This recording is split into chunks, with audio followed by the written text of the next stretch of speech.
किसानों ने फिर सरकार को बड़ा झटका दे दिया है और देश के प्रधानमंत्री अपनी हार की वजह से थर थर कांप रहे हैं। जी हाँ, बिल्कुल आपने सही सुना। देश भर में भारतीय जनता पार्टी का भारी विरोध हो रहा है। भाजपा के नेताओं को काले झंडे दिखाए जा रहे हैं और भारतीय जनता पार्टी मुर्दाबाद के नारों के साथ उनके सांसदों को कैसे भगाया जा रहा है, ये भी तस्वीर हम आपको दिखाएंगे। और सोचिए, बीजेपी के सांसद ने बीजेपी के खिलाफ ही बगावत कर दी और वो पार्टी छोड़कर कांग्रेस ज्वाइन कर रहा है। इससे तो ये साफ पता चलता है कि 24 से पहले ही बीजेपी का पतन होना शुरू हो चुका है। लेकिन इसके साथ साथ किसान आंदोलन भी अपनी तेजी से रफ्तार पकड़ रहा है। जैसे आज पूरे देश भर में किसानों ने रेल रोको अभियान के तहत तमाम रेल रोकने की कोशिश की। इसके साथ साथ सरकार के खिलाफ धरना प्रदर्शन भी किया।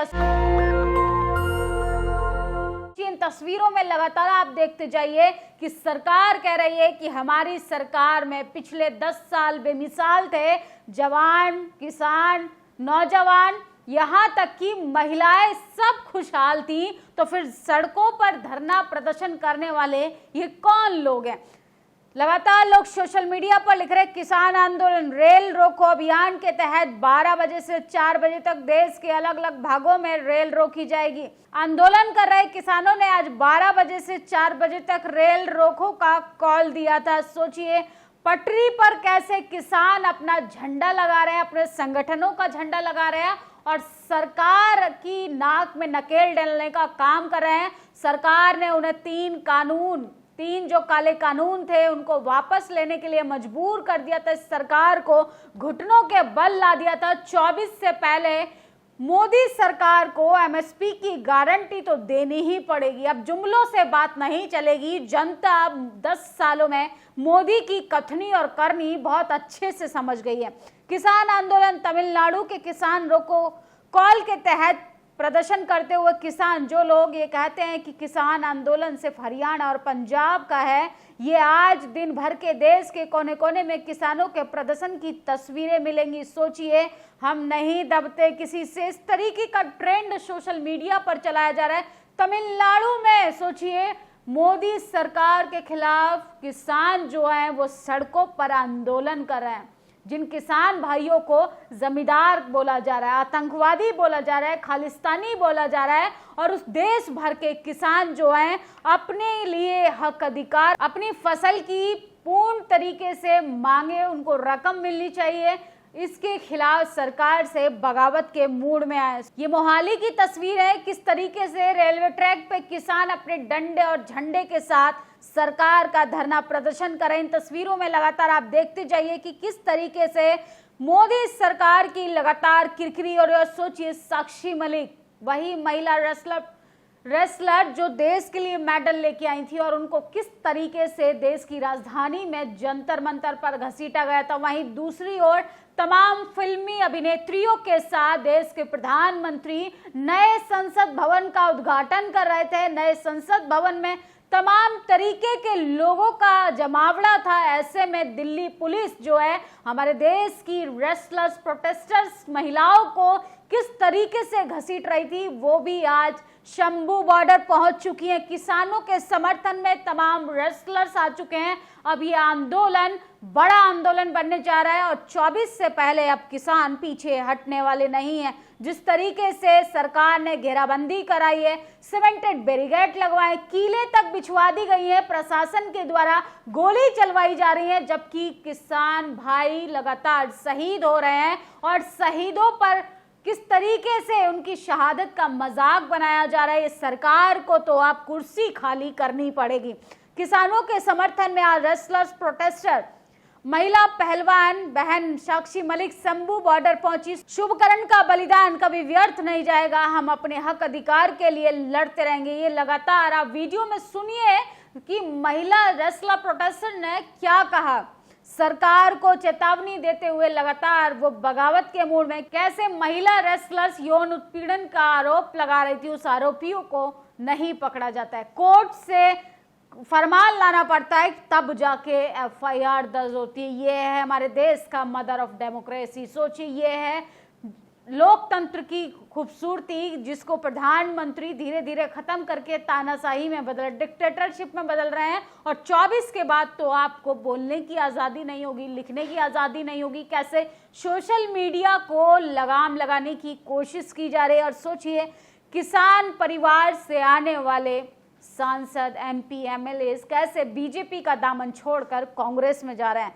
किसान आंदोलन का असर, हिसार से भाजपा सांसद और सर छोटू राम मोदी जी के वंशज ब्रजेश सिंह भाजपा छोड़कर कांग्रेस में शामिल हुए हैं। इनके पिता वीरेंद्र सिंह भी आधिकारिक तौर पे कांग्रेस में शामिल हो रहे हैं। उधर कई और बड़े नेता भी कांग्रेस में शामिल होने की खबरें आ रही हैं। और सोचिए, दूसरी ओर बीजेपी के नेताओं को काले झंडे दिखाए जा रहे हैं। और ये तस्वीरें आपको टीवी अखबार नहीं दिखाएगा, क्योंकि टीवी अखबार तो सिर्फ सरकार का गुणगान कर रहा है। सरकार के खिलाफ अगर कोई बोलेगा तो उल्टा उसी को दोषी करार कर जेल की सलाखों के पीछे भेज दिया जाएगा। गिरिराज का पतन किस तरीके से शुरू हो चुका है, ये वही शख्स है जो लगातार धरना प्रदर्शन करने वालों को बोलता था जिनको इस देश में रहने से तकलीफ है वो पाकिस्तान चला जाए। कैसे अपने ही जिले में, अपने ही क्षेत्र में कैसे इनकी जनता इनको काला झंडा दिखा रही है। तस्वीरें भी आप लगातार देखते जाइए।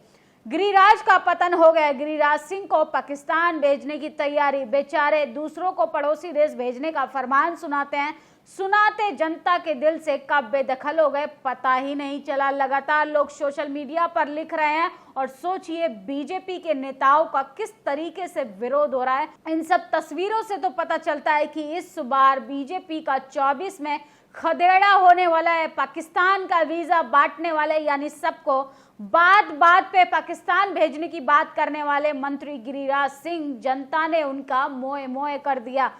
इमरान प्रतापगढ़ी, सोचिए, अरे ये तो गिरिराज सिंह के सम्मान में बड़ा अद्भुत दृश्य दिख रहा है। बेचारे दूसरे को पड़ोसी देश भेजने का फरमान सुनाते और जनता के दिल से खुद ही बेदखल हो गए। तो सोचिए किस तरीके से बीजेपी की किरकिरी हो रही है, कैसे बीजेपी नेताओं की फजीहत हो रही है, कैसे उनको दौड़ाया जा रहा है और कैसे झंडा दिखाकर उनके मुंह पर काली पोतने का काम किया जा रहा है। 24 से पहले ये मोदी अपनी हार जरा देख ले कि किस तरीके से किसान, जवान, नौजवान, महिला, लगातार रेसलर, प्रोटेस्टर्स सड़कों पर है। और इस बार मोदी सरकार की जुमलों से बात नहीं चलने वाली है। 10 साल बेमिसाल का ढोंग करने वाले लोग जो हैं वो एक्सपोज हो चुके हैं। सोचिए, जो कहते थे कि मोदी जी के एक फोन से यूक्रेन का युद्ध रुक जाता है। सोचिए, यूक्रेन में पढ़ाई कर रहे छात्र कैसे आप बीती सुना रहे हैं, कैसे दर्द में, कैसे तकलीफ है, वहां पे बम ब्लास्ट हो रहे हैं